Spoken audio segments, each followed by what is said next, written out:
Good afternoon. Where we supposed to align 18.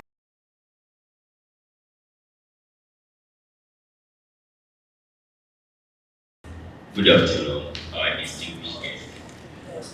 I really want to greet Mr. Godwin very much for being a very wonderful man. Every morning he made my day on national issues and always analyzing the way it is. My loyal party member, former council chairman of our board of the Comrade Ali, you are highly welcome. My brother, Kuelawa, keep up the good work. My sister from Nigerian Chamber, Nigeria, American Chamber of Commerce, you are welcome. Our mentor, because myself, I'm an environmentalist, Dr. Resoy, you are highly welcome. Our distinguished guests. And I really want where we're supposed to align with the government, whom we have, and why are we Nigerians? On the issues that we're here to discuss, the Nigerian factor, domesticating national issues, is clear. Within under 15 minutes or 10 minutes, I think I should go. I want to ask, is it a cause of blessing? I had an opportunity of traveling around the globe, and each time I have an opportunity of traveling around the country, I look at the people, I study their economy, I look at their culture, I look at the attitudinal manners of individuals, and I still give it to the Nigerians. Number one, our resilience. Secondly, our determination to succeed. Thirdly, our ability face challenges and solve challenges. These are the enduring legacies. But we misconstrue Nigerians with some other countries. I want to take an example of Saudi Arabia. Saudi Arabia is just about 37 point something million population. Nigerian population is above 220 million. Saudi Arabia is rich in crude oil. The crude oil per day production of Saudi Arabia is 9.86 million barrels per day. Divide that with population of 37 point something million. You can now see that Saudi Arabia is a rich country. Why do we compare ourselves with Saudi Arabia when our own population is 220 million? And hardly we produce 1.2 million barrels per day. Divide that with population of 220 million. Do you know we have so many infrastructures we need to put in place? We have more people to cater for. And Nigeria is still classified as a developing country. There was a time this country was actually producing 900, 800 barrels per day. People were stealing monies, people were saboling the oil, people were not making any recourse to recover. And this is a monoproduct economy. Don't let us deceive ourselves. It's a monoproduct economy. If this government want to look into another area, these are gestation, these are projections that is work in progress. They are not something that have been fully consummated. So, I don't envy the president, I don't pity the president, because the president, he himself is a financial analyst. He must have studied the situation thoroughly before accepting the job. Whoever bring the best president, the best administrator all over the world to come and govern Nigeria within 6 months, you castigate the leader. You talk ill of the leaders. Because what we have is a foundational issues which must be tackled foundational, right from the foundation. Look at where we are. If this place has not been designed in such a way to accommodate hearing systems, so many systems, We find it very difficult this morning sitting down and fixing one or few things together. That is the example of the Nigerians that we find ourselves. But what is it that has been done to make Nigeria a better place? There was a time when the president came, he assumed office, he went to Saudi Arabia. As an economist, I was looking at it. I quickly checked our foreign reserve. Our foreign reserve when he took power was $22.3 billion. US dollars. You know the meaning of that? He chose that you cannot import more than what you have with your banker. He chose that some of your requests will be rejected. And Nigeria, before handing over, Nigeria has been classified as a broke nation. Even Ngozi Okonjo-Iweala came up and he said they even had problem paying salaries. For most of the students that are here, when I was doing financial, monetary, when I was taking a course in financial, they told me, if you want to work in a company, you want to work in an organization, please do your due diligence on that organization. Ask someone, are they paying salary as when due? If the answer is yes, tick. Are they getting promotion? If the answer is yes, tick. If all those questions you are putting to them are no, don't waste your time to work in that organization. They will not be able to pay you. If you want to save with a bank, ask whether when you put in your deposit, does it mean that you get your deposit whenever you need your money with ease? Are they giving loans? Their staffs, are they paying their staffs? If those questions are negative, there is a red flag. Don't go there. It shows that something is wrong with that organization. All these are indices. All these are indications that you and I have known to have existed in Nigeria for more than 1 year. Now, how do you want a man to come and start performing magic? The only thing when he went to Saudi Arabia was that I checked the foreign reserve of Saudi Arabia. It was to the tune of 500 billion US dollars. I checked Nigerian foreign reserve. It was to the tune of 2.3 billion US dollars. I said, we are in problem. So that was why this man was running about. Does he think these people will give him 50 billion US dollars at Islamic rates? So that they could use that 50 billion US dollar to jumpstart Nigeria economy. They welcomed him, they did all that kind of thing, he came back. He came back to the same reality that is confronting you and I.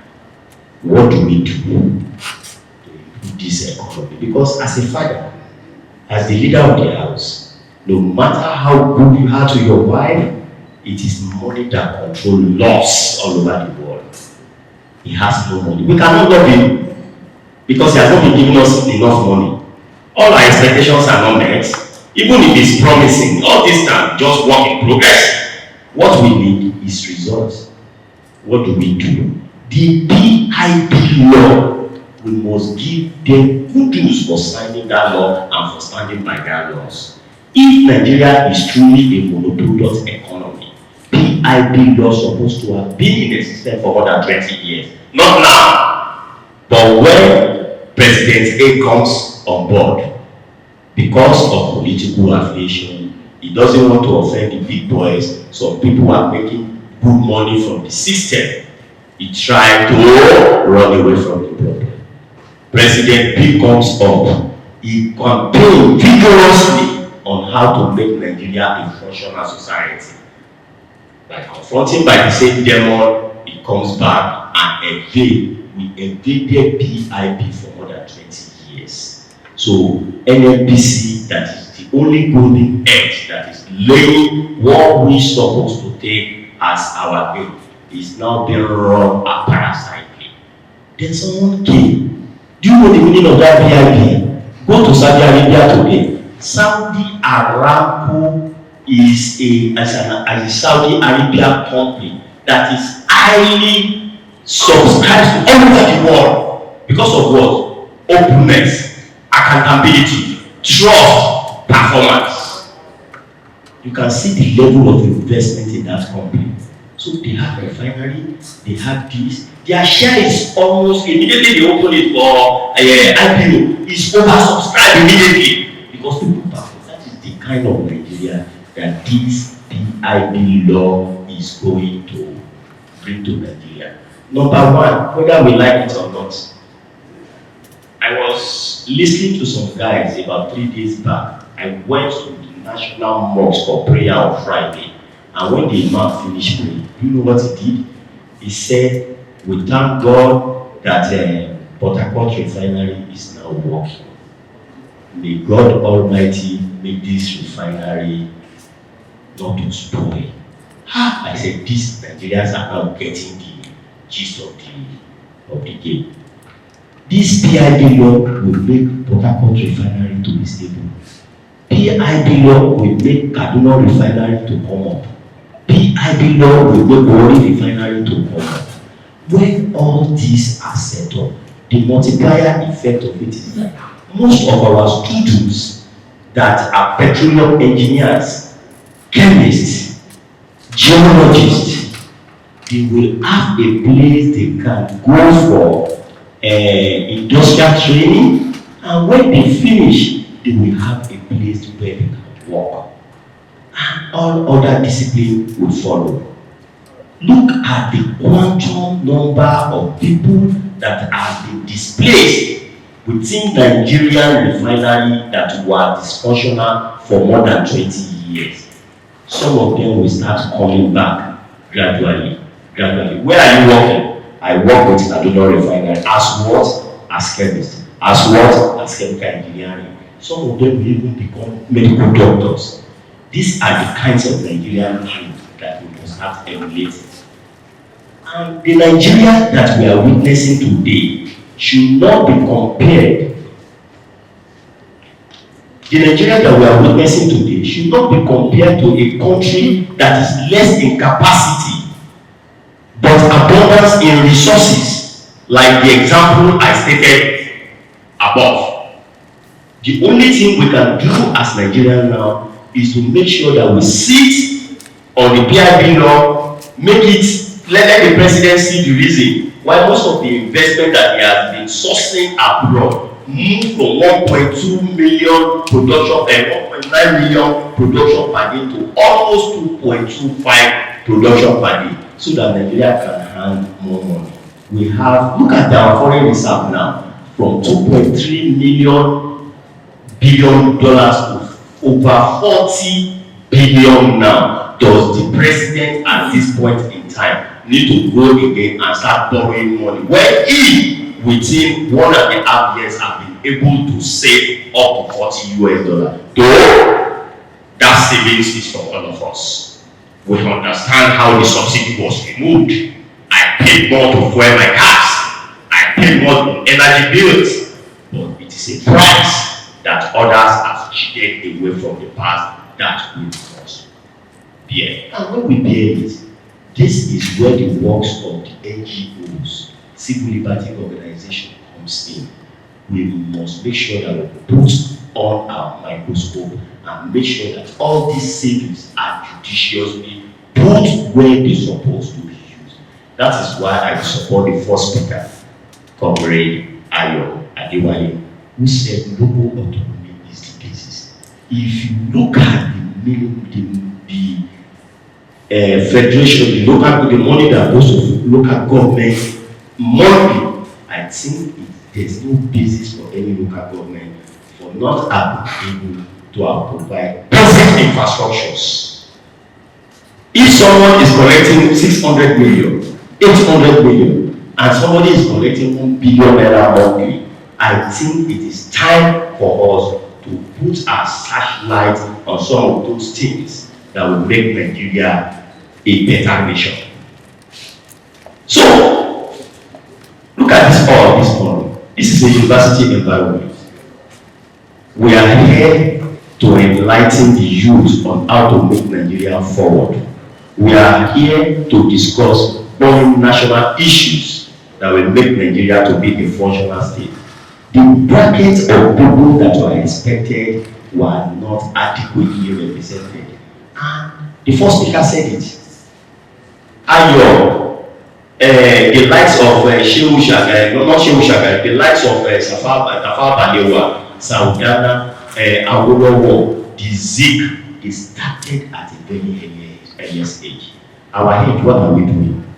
The reason why we are being sent to school is for us to develop our ability to be able to think and identify what is wrong from what is right. Another problem with Nigeria is attitudinal problem. Take a Nigerian to the UK on holiday. Immediately he gets to Heathrow Airport. It conforms. Other passports, you see them, they will not be told, they will just go to that place. But immediately they come back to Nigeria, all those things start falling back. So, I am a representative of the people, from the people, elected by the people to represent the people. I'm not different from my people. It is the kind of education, the kind of exposure, the kind of enlightenment, and the kind of culture that my society has given to me that I'm going to represent, I'm going to put forward to represent my people. So, if we are producing books, Yahoo boys, 419s, and we see it as order of the day, so likewise they will graduate and they will become leaders of the country. Well, a name has not been named. How could someone build 750 housing units and the government is calling, please come up. We just want to know the owner of these estates. We just want an handshake, and the owner refused to come up in this modern day Nigeria. And we all keep criticizing, politicizing, eating up the politics during elections. When somebody stupidly, I was the only one, I mean, where is Mr. Kayode Bosu, that stood at the status of assembly, and I challenged that Naira change policy. I challenge it openly, nationally, because as an economist, as a former banker, I see no reason why you want to change money in a day and you give a stipulated time that is very, very short for people to return money. That put Nigeria into problem up till now. For the next 3 to 4 months, you are not going to see money with ATM, because Nigeria now believe that it is better for them to keep their money under their pillow than for them to take it to the bank. Because if they take it to the bank, somebody can make a stupid law one day and tell them that, please, you cannot get your money. And Nigeria will most of those are small businessmen that will need money to run the day's business. How will I get my 3,000 or my 10,000? How will I get 3,000 naira to bank? When something has shown me, if Nigeria is a same country, people like that supposed to have been behind bars or supposed to have been hanged. Something dare not happen in the same country and will be moving freely. So many things, if we are determined to make Nigeria a functional state, it is a collective agreement, it's a collective bargain. Where we are going today, as far as the economy is concerned, is assured, but the journey is very, very tough. A lot of big boys are not getting it right now because you did too, I won't call it sinister policy. I will call it economic reform policy. Naira protection and subsidy. A lot of people benefit from the subsidy. Every month, their portfolio investors, they only go, they get their estate, they market, they get so much money. You'll be seeing estate will be sprawling around. People will be getting jobs. They say, Abuja do. What is Kilo to Abuja? It is like you guys are getting free money. But now that free money has stopped. People are now kind. Economy, this thing is not as easy. It was easy during Buhari time. What was it that Buhari was doing that these people are not doing? And if we don't invest in infrastructure today, we may not get to where we're supposed to. The business of why we are in government is to put up an environment that will make businesses to strive create infrastructures like this electric power supply. More supposed to be invested so that by the time we start producing, the comparative advantage will be there, our goods will be cheaper, people will be able to say, okay, because of the energy cost in Nigeria, please, I think it's good for you to have this kind of industry in Nigeria that can go and state it somewhere. That is the basic business of wealth and security of lives and property.